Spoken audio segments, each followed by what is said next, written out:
In this video, I'm going to photograph a broken down fishing pier in southeast Florida. Let's get started.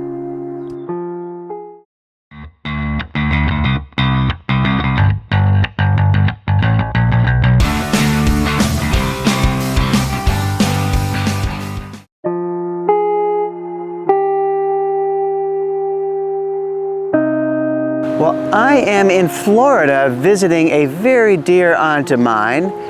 And of course I brought my camera with me. This morning I'm going to photograph a damaged fishing pier. It was damaged by, I believe it was Hurricane Nicole last year. And I think it might make an interesting photo subject. Let's check it out.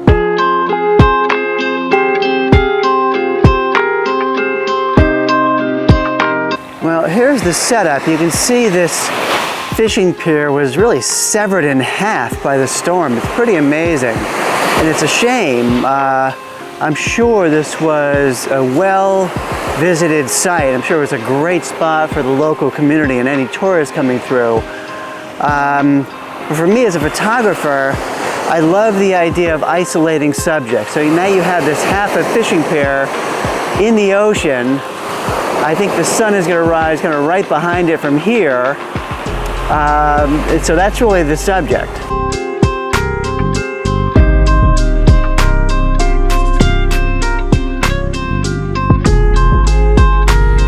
Well, the sun is slowly rising, still not up yet, but the sky is brightening up. And I'm kind of going back and forth with lenses. Do I want a long lens to really get in on that pier, or a wider lens to get a little bit more of the surrounding area and sky and water? I went with a wider lens. The other thing I want to do is do a super long exposure. I want this to be a very minimalist shot. I want that water to be glassy smooth and really just the pier. It's going to probably be a little bit of a silhouette, but I think it's going to be pretty cool, I hope.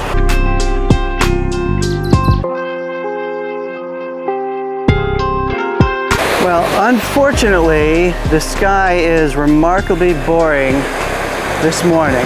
Really not a cloud in the sky up there. So I'm not going to get a cool, dramatic Florida sunrise, but if I'm going for the minimalist look, it just might be kind of cool to have that blank canvas. Sorry for the focusing issues.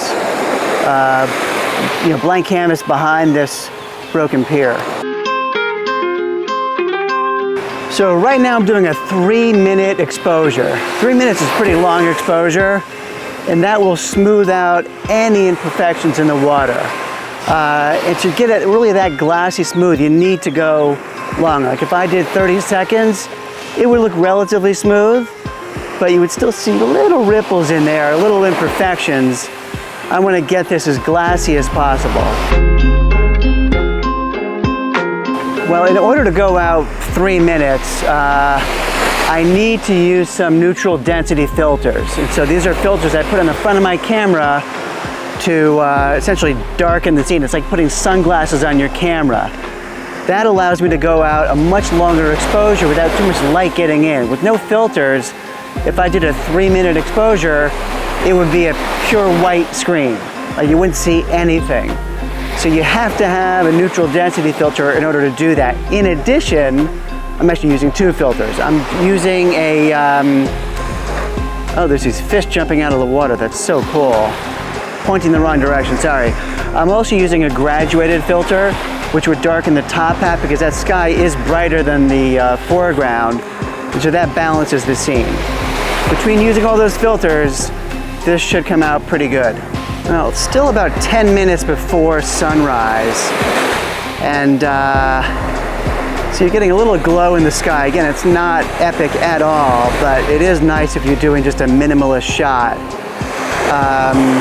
If there were clouds in the sky and it was doing a long exposure, you would see kind of streaks of clouds, which would be pretty cool, just kind of a different look. Well, it is so peaceful here. It's pretty amazing. The sky is getting a little bit more colorful, and the water in the foreground is picking up some of that color too. So I think it's going to be kind of nice. It might be interesting in black and white as well, just to make it even more minimalist and just focus on the structure of the pier itself.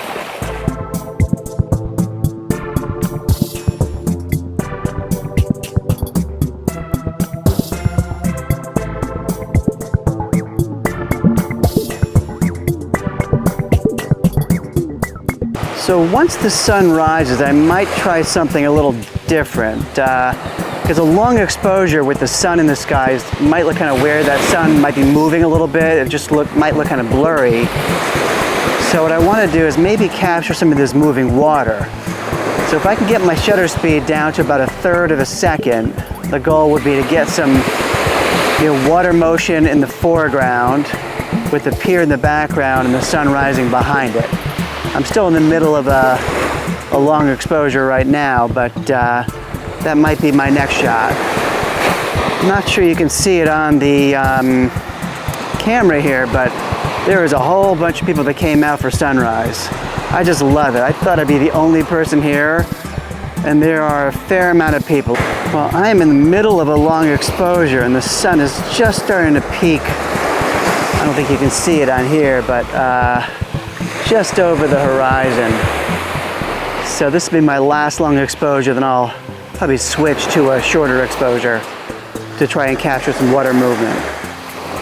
But it might be nice just to have that little bit of glimpse of sun in the long exposure itself.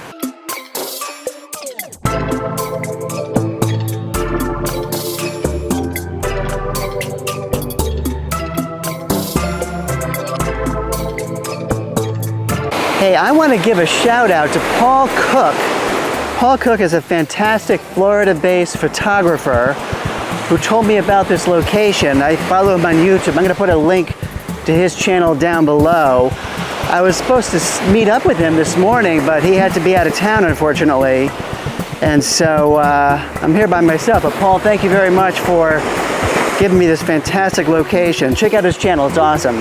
Well, trying to get some water movement here with the sun rising and back, using about 1/2 a second exposure, and it's a little bit bright, so I'm gonna pull my f-stop up to darken things, and that is getting pretty good.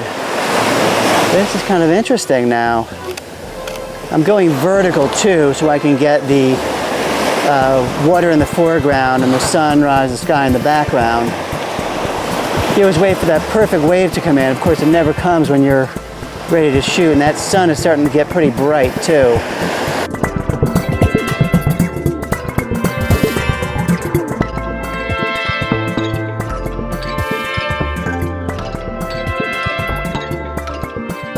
Well, the sun is up. It is pretty bright, probably too bright to keep shooting. So I'm gonna head out. What a great morning. I'm so excited that I was able to spend the morning here getting this sunrise.